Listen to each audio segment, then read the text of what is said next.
Alrighty, well, Fat Bass Challenge.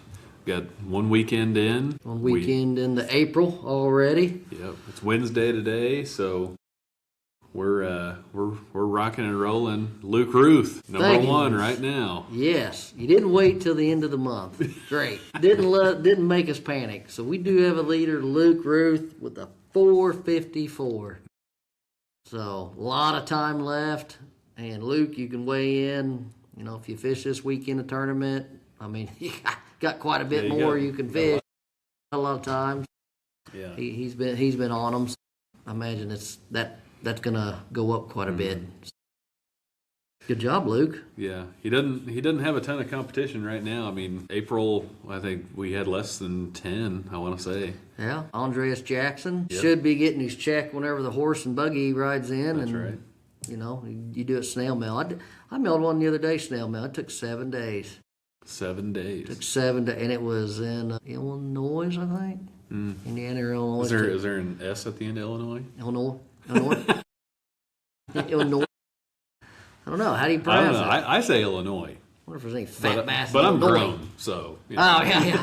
I'm still a kid. Well, yeah. So we got updates there. We'll go over just basic rules. We've heard a few things that people need clarification on. Right now it's April. You cannot get into the April challenge anymore. Obviously, we've already had tournaments, all that kind of stuff. You can sign up for May is wide open. Yep. We have. I don't even know if we have anybody just yet. We have one. But you guys wait till the end of the month. You guys make us panic and sweat until like the end of the month. And last month, what did we get, like 5 entries? Dude, like it was last day. My phone was just ding, ding, ding, ding over and over, which I'm not complaining, but Yeah, we appreciate it. But if you enter now, you register now, you're registering for May. So you're always doing it for the next month. We're doing that. So cutoff is always before each month. And again, you can submit fish as much as you want. If you fish a tournament Saturday, fish a tournament Sunday, you can keep beating your weight, keep beating everybody else's. On the leaderboard, I'll go over that. That it's an Excel sheet. So if you go to the very bottom, I don't know how it's look now, but you'll see at the very bottom it says March, April. So I fixed that. That. So it's now just showing April. Okay, never mind. Yeah. So it's just showing April now. We had some technical difficulties that I'm not a tech person, but I just said we're gonna figure it out, and I'm gonna do it low tech way. So Gotcha. But yeah, so April's up. We still have the March results. It's not gonna show, but we obviously still have those. But yeah, excited to see. Like I said, we were just talking. I mean, excited to see what April holds. You know, on top of March. So I know there's a lot of big fish caught in March. I mean, your February, March, April, May. You start probably getting past May. I'm sure that'll come down. But shock me if a 4-pounder holds on to it. But I guess if nobody submits any catches. Yeah. So you might have $500 in your pocket in three weeks or so. Yeah, I talked to Luke yesterday. Said he caught it on a motion fishing spinnerbait. I know they just dropped their spinnerbait line, that's cool. They're rocking it, but yeah, he's burning a spinnerbait. So I love it. I try to catch them shallow, and I can't catch the 13-inch fish. So, what you guys do? 13 inches. 13 inch, yeah. Let's go over the giveaway too, because yeah. you need to get with us because if you won the giveaway last month. So I mean, we're going to give you a little more time. I think we've emailed you. Yeah, we've emailed you a few times, but Joseph Meyer, email me back. Yeah. Or contact us on our website. I mean, our phone numbers and emails are all over the place. But try to do it this month. If not, we'll probably have to move on. We'll try to post it out there again. Anybody knows Joseph Meyer, and then we got the giveaway going on for April: the T-shirt and the AFCO gloves. So sign up for those, and you get baby small though. They come in only baby small, so it's just like the fingertips. Yeah. Works out though. Yeah, but it won't cover anything below that. Hey, I don't need my palms covered anyway, so it'll be all right. But yeah, giveaway, Joseph Meyer, and then we also have the same giveaway like you're talking about. So we're trying to do that every month on top of the 500. I don't know why. We're just allergic to money. We're so wealthy right now. The stock market is insane. We put all of our eggs in Bitcoin, and we are just making millions. But we give away AFCO gloves. Yeah, exactly. Give away, yeah. Well, we'll go through just like we normally do, and just go through a couple of big fish caught around the Ozarks. None of these have been submitted. None of these people are actually signed up for the Fat Bass Challenge. Another $500. Time to roast y'all. Solo Top 100 was on Truman. Brett Hill had a 7-pounder. Dang. He left $500 on the table. Just Fish Team Trail. There was a 7.7. Gee. Jason Wiest, Cliff Wolf. You better not say Wapapello. I'll be pissed. No, it's like O. Oh, okay. It's like O. That's pretty normal. So Jason Wiest, Cliff Wolf. He left $500 on the table. Angry Pirates. We had a 3.57. Team of Hooten and Jeffrey. That was yesterday. Yeah, that was yesterday. So I'm surprised that was Laco, wasn't it? Yeah, that was surprised the Laco. big fish didn't come out of there. Yeah. Well, I mean, he had the 7.7 Yeah. a couple of days before. Reeves' brother was on Palmy. There was a 4-pound 10-ouncer coming out of there. And then Tri-County Bass Club was on Stockton, 4.02. These are just a couple of the tournaments that we're seeing. But a couple of big fish were really caught. I mean, north of 7 pounds, we're looking pretty good. I got one's going to beat that, though, that you don't know about. Mr. Greg Hauser, now wasn't in a tournament. Greg Hauser, if you've seen this. I have seen it. 7-pound bass out of Missouri. He called me, and I really thought it was a schoolgirl. I was like, where's your mom? You need to get off the phone. Dude, the coolest part is he got it on freaking video. Oh. He got it on video. He called me. He said he had to edit the video so much because he was like, beep, beep, this beep, beep, beep. And if you seen him try to catch it, you know, Greg's a professional, so his rod went in the water, and he was doing the hand line in it. But dude, 11-pounder 11 in Missouri. pound in Missouri. That's wild. Now, he didn't tell me what lake it was, Greg. Yeah, Greg. Kind of thought we were like this. Yeah. Now we're like this. Yeah, dude. Way over there. Yeah, not even. Not together, even. You know, yeah, not even the same hand. Dude, that's insane. I was just scrolling on Instagram and I saw it and I was like, oh sweet, that's a big fish. Nice catch, man. And I scrolled. I was like, hold on. I scrolled back and I saw the video, and you know it's not edited. No. Or you know it's not like fake or anything because you see him throwing that. I think it's a spinnerbait. He's throwing that spinnerbait out Picasso there. spinnerbait that he designed. Golly, man. I think you can get them online. Picasso. Yeah. It's a bigger spinnerbait. He said he did say you want to catch big fish, you got to go throw the lure the size of Pierce out there. That's a big lure. So the next I'm on a diet. Yeah, the next swim bait coming out is called the Pierce. Yeah. That'll get you a fat bass. But it was cool. He did say, I asked, I said, was you scoping for it or anything like that? He goes, not really. He said, but he scanned around and he was on like a flat. And he said he seen a log.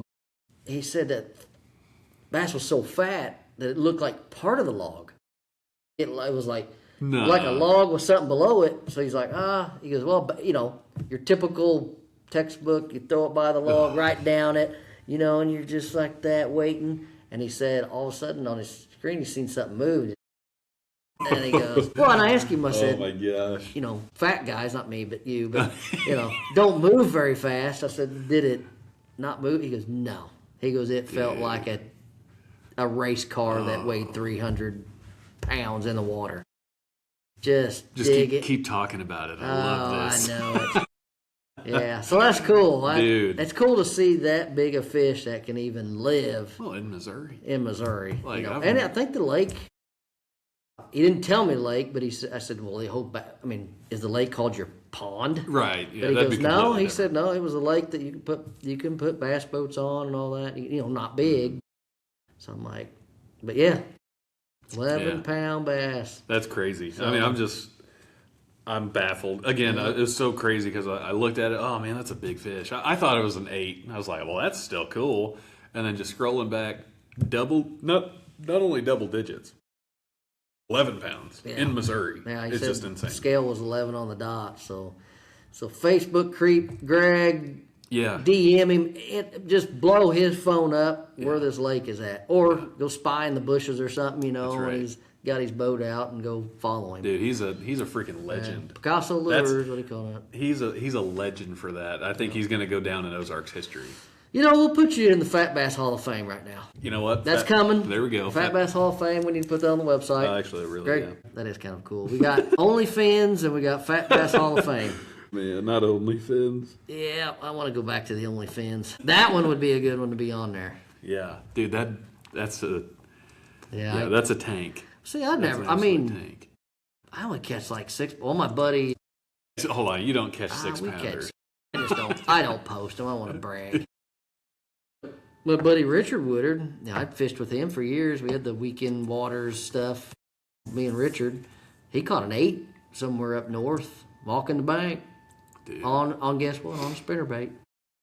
Good old, just a quick little blade. Just a little blade right there. Dude, I love it. So yeah, that was very cool. Greg Hauser's 11-pound bass in Missouri. Yeah. Well, I mean. Oh, I got one. So this was a Gerald Swindle post. Oh boy. I want to ask your question here. Oh boy, the G-Man.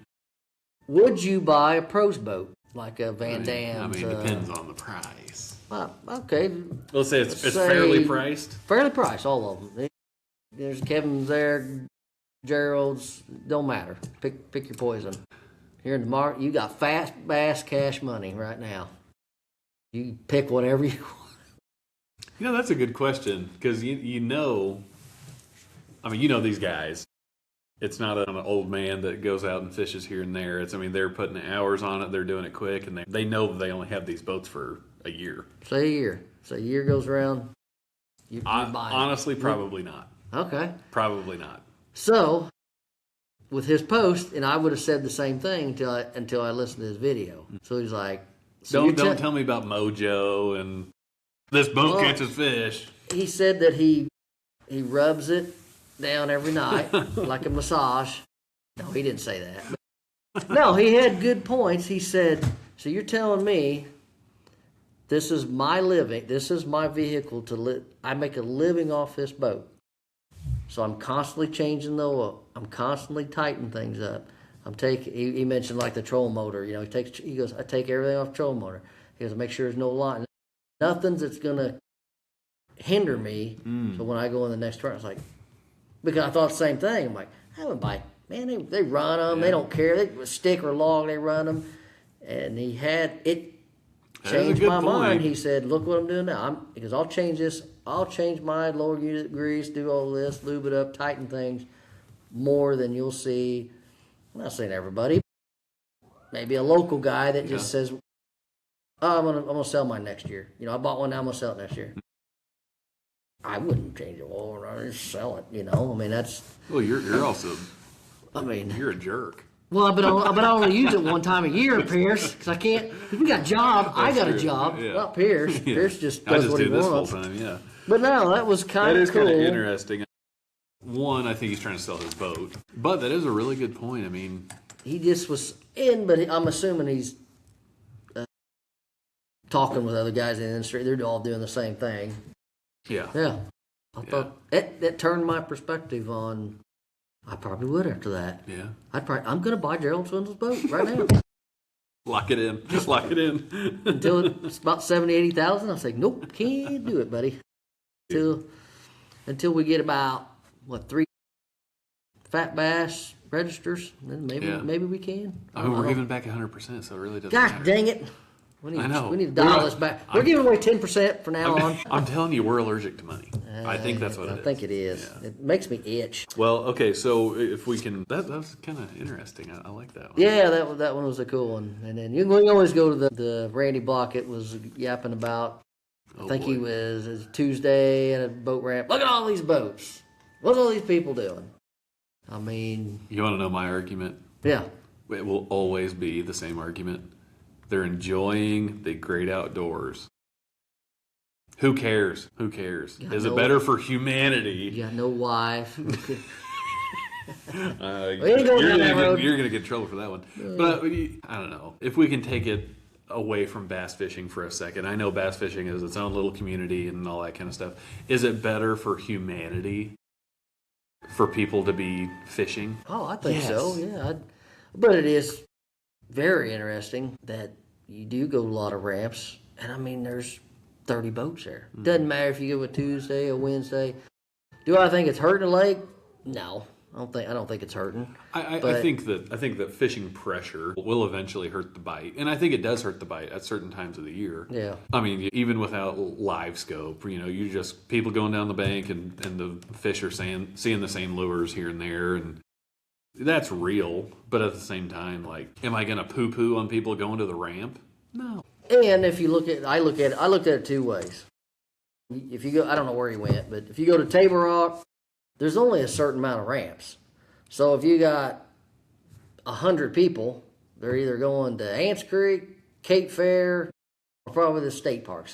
So 100 divided up to 3 or 4 ramps, yeah, it's going to look like the boat's full. Yeah. But there's only 100 people on the lake. Like, I've gone to the lake and not seen anybody. That was the thing with Keegan fished that high school tournament, and I think he went way up the White. I was like, well, did you see anybody? He goes, no, we didn't see hardly anybody. So I'm like, 200 plus kids on the lake, and he didn't see other than maybe pleasure guys fishing. So yeah, because we didn't see any of our kids up there. So like, yeah, a size of a Table Rock, it'd be very interesting how many boats that could hold. So if you have, I think it could hold 5,000 boats fishing on that lake, and all of them bass, crappie fishing. What's the real question though? Is it how many can it fit?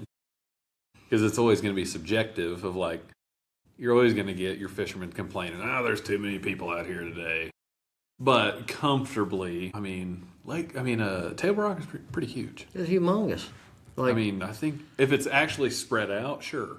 I think it could take a ton of boats. We maybe talked about this. Would the sports be better, the lakes be better, the tournaments be better if the Corps of Engineer, Water Patrol said, nope, we're only going to host 5 tournaments this weekend. 5 tournaments. Sure. In a hypothetical world with the economy taken out of it, sure. I think that bass fishing and fishing in general would get better. It's the same thing as the lakes up north that freeze.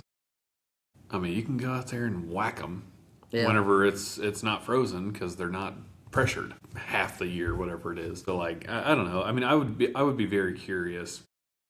I think that's a guest we need to have on is like a conservation agent or something that can understand and explain it. Because again, I've done a lot of research on it, but I would be really curious to get an expert on and just say, hey, are there too many tournaments?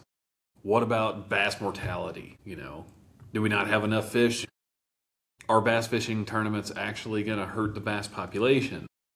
Again, I have my opinions on it that are pretty strong. Yeah. But I would love to hear an actual expert talk about it. Yeah. We'll have to work on getting some of them guys on here. Yeah, we'll talk about that. Something else I had. Fishing finance. Fishing finance. You're trying to get me in trouble. Yeah. What can we do to hide our boat in the ditch?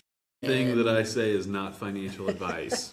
Do not take us. Do not take us financial advice. Because a lot of the guys, going back to a lot of these guys winning, $10,000-$20,000 a weekend.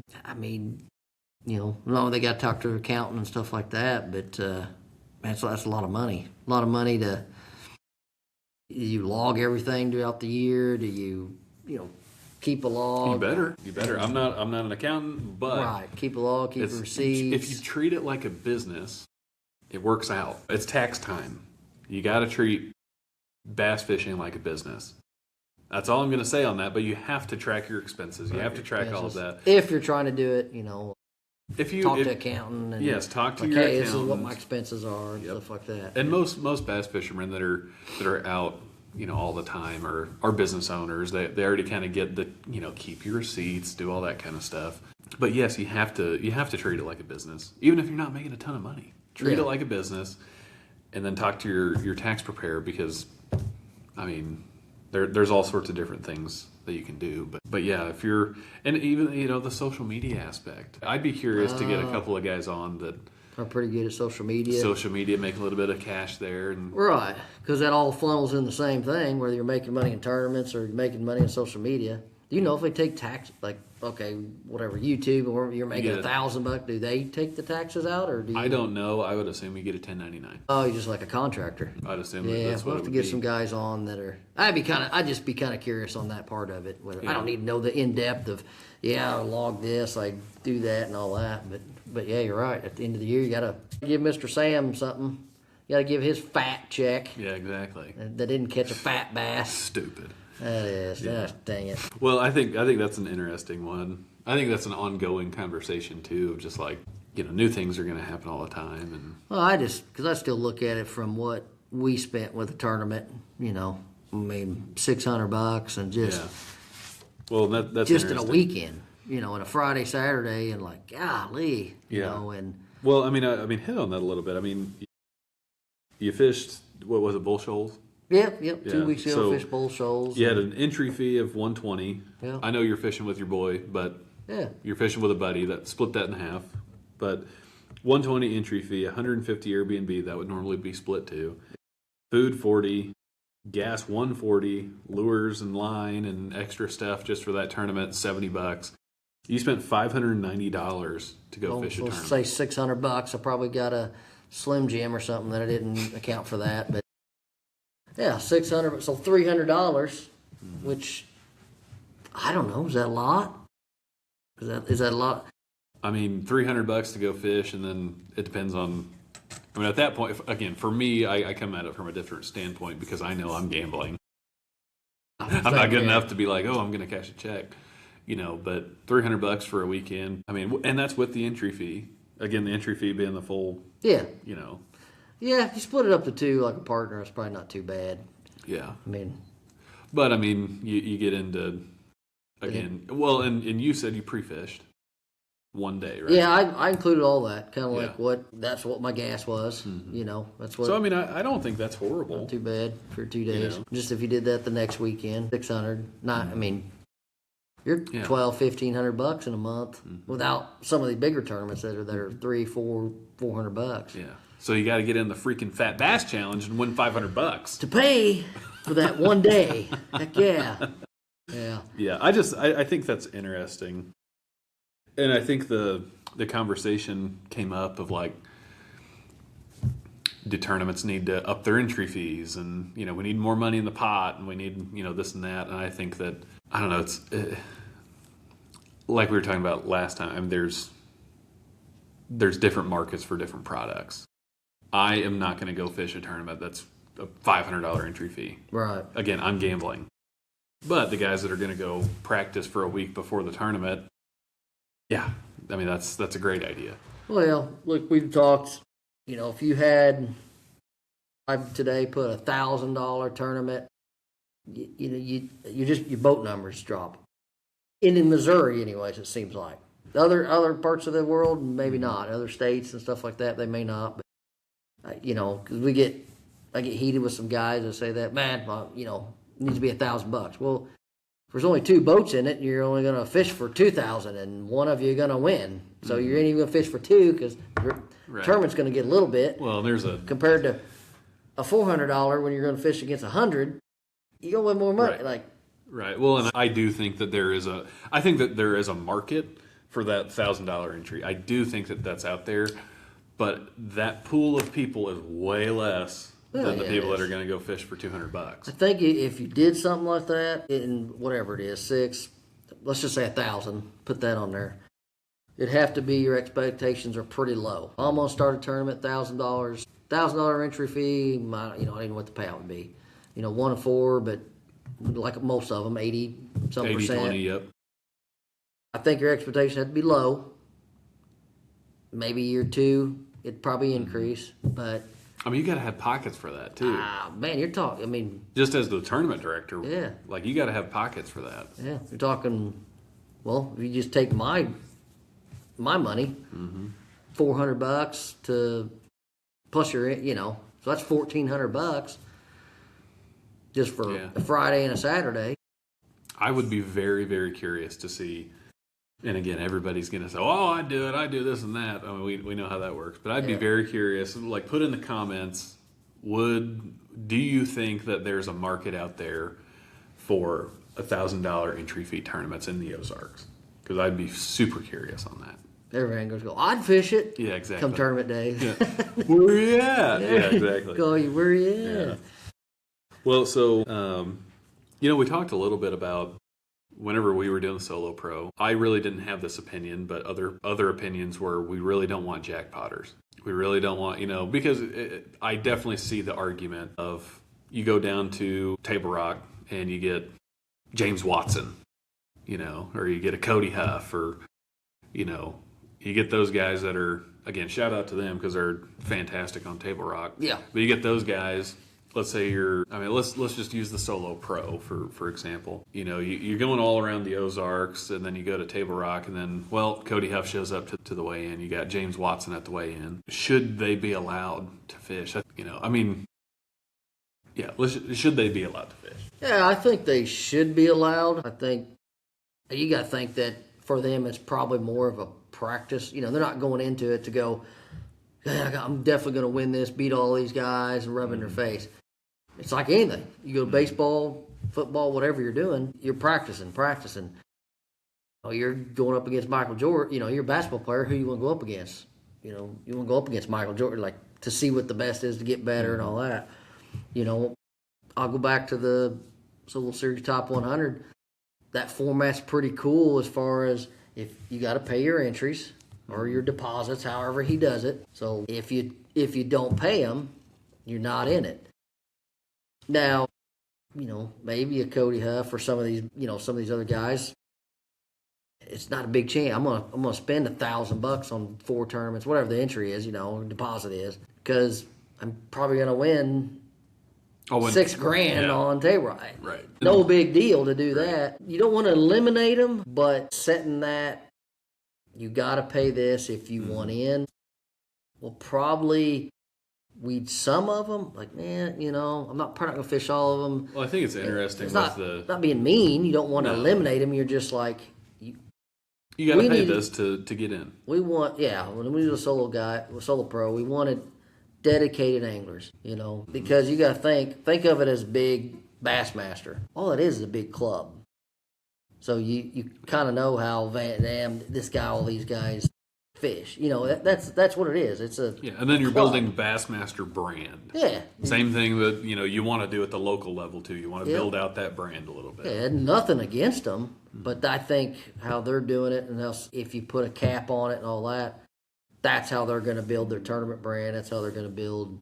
Anglers are going to get known more. You're going to see your Lukes, your Randy Domans, your Frank Flack, guys like that, all the time because that group's kind of fishing against each other. All the time. Yeah, all the time.